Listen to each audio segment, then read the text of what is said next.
What's up, everybody? Armchair Quarterbacks here, Shawn and Ryan, for your Week 5 recap. This one we've got the Commish versus Jacks on, Jacks off. That's me versus Shawn.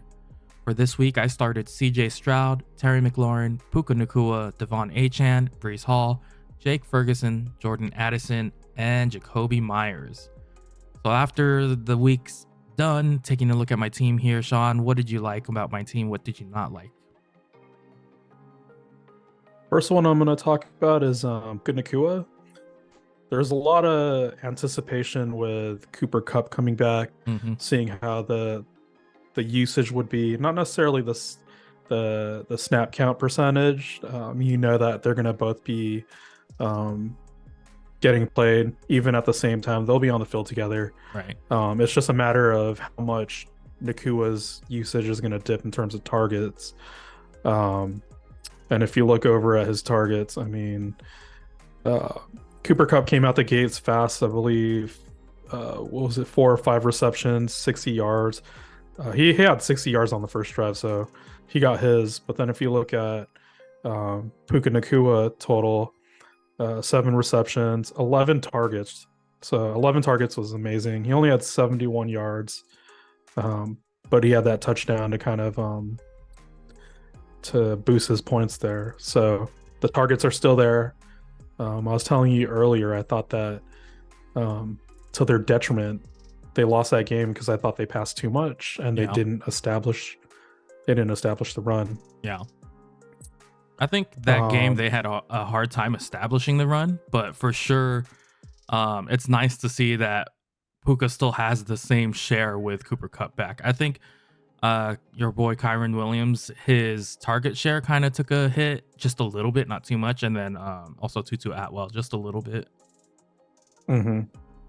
But you pretty much know it's going to be Puka, Cooper Kupp, and then Kyron Williams. So it's those three guys. Those guys are it for the offense. You might see Tutu Atwell in there. Feels like Van Jefferson kind of took a back seat. So it's going to be those three guys. Going over to your Breece Hall here. I was actually thinking about putting in a trade request for you. Remember, was it a few weeks ago when we were talking about Breece Hall? Yeah. Just because him and Garrett Wilson are kind of in like that purgatory after Aaron Rodgers' injury. But pretty much anyone that goes up against my Broncos, they're going to have phenomenal. They're going to make anyone look like a Pro Bowler. So 28 points for you. That was phenomenal right there. 177 rush yards. Yeah, and I think this one came after too with Robert Saleh talking about how he wanted to, take the snap limit off of Breece Hall, which was nice to see that it actually happened. So, I mean, he had 22 rushing attempts. He still got it there with 3 receptions, which is nice. But like I said, that's against Denver. So we'll see how this continues to go against better teams. But at least, the usage is there. And at that point, for any running back, you're chasing that usage right there. Yeah, for sure. One more player I would mention right here, at least on your starting roster, is Jordan Addison. If it looks like, at least for now, from the tweets that are coming out, Justin Jefferson is a long shot, I believe one tweet said, to play in week 6. So if he misses any time with the hammy, your boy Addison is going to be the benefactor of all those targets there. I would hope so. I mean, they do have Hawkinson there. They have KJ Osborne there as well. I think they'll try to target KJ Osborne a little bit more in their games, but going up against Chicago, it might not necessarily need to be like an air it out kind of game. I guess we'll see. I'll just point out, you had Jake Ferguson here with 4 points. How did it feel with Dallas Goedert kind of getting that squeaky wheel game there? Oh man, I was so mad. That was one of those games where I didn't know what to think about it, because I was reading reports about saying something about the Rams. They're really good up against wide receivers, but they're really poor up against tight ends, and that's why, um, a lot of the targets have funneled towards the tight end, and that's kind of the reason why they end up being poor against the tight ends because of how good Hmm. they are up against the wide receivers. But I also was thinking, like, it might just be coach speak in terms of what Sirianni was saying, trying to get him involved, and then Hmm. seeing on the first drive he had like 5 targets, something like that. Right away, I instantly was so mad. I was so peeved. But it's nice to see because he is like a premier tight end. He can be top 5 for sure. So Hmm. his schedule's not that crazy. It's not hard. He's got looking at what Yahoo projects, the Jets as the best matchup for tight ends. So next week might be good for him. I might end up starting him. We'll see. You're gonna have some decisions to make here Yeah. with Austin Eckler, Justin Herbert, potentially Amon Ra, all of them coming back. You're gonna have to bench some of these guys, so Oh yeah, for sure. we'll see. Yeah, for sure. All right, let's take a look at Sean's team over here. So Sean's started this week Lamar Jackson, Jamar Chase, Devontae Adams, Khalil Herbert, Jonathan Taylor, Mark Andrews, Debo Samuel, and Adam Thielen. So what did you see here with Sean's team this week? First comment is Lamar Jackson. I mean, he played pretty well. You look at the 45 rushing yards, so that was definitely nice. The only thing is, it feels like he's back to square one. They went and got him Odell Beckham in the offseason, and he keeps on going off with injuries. Hmm. He still has Rashad Bateman there. They draft Zay Flowers. He has Mark Andrews, and yet, I mean, how many drops did Baltimore have Oh on man, Sunday? it was like You know, 6 or 7 drops. It was something ridiculous. it's like this guy can't get. I mean, imagine if he had Justin Fields has DJ Moore. Yeah. We finally see a great game goes off on Thursday night. Imagine if, I mean, Zay Flowers, how many drops, how many just blunders did he have? Hmm. So if you're a Lamar Jackson owner, you kind of feel for that because for the ceiling that Lamar Jackson has, it's kind of capped just because of his wide receiving core. Oh yeah, for sure.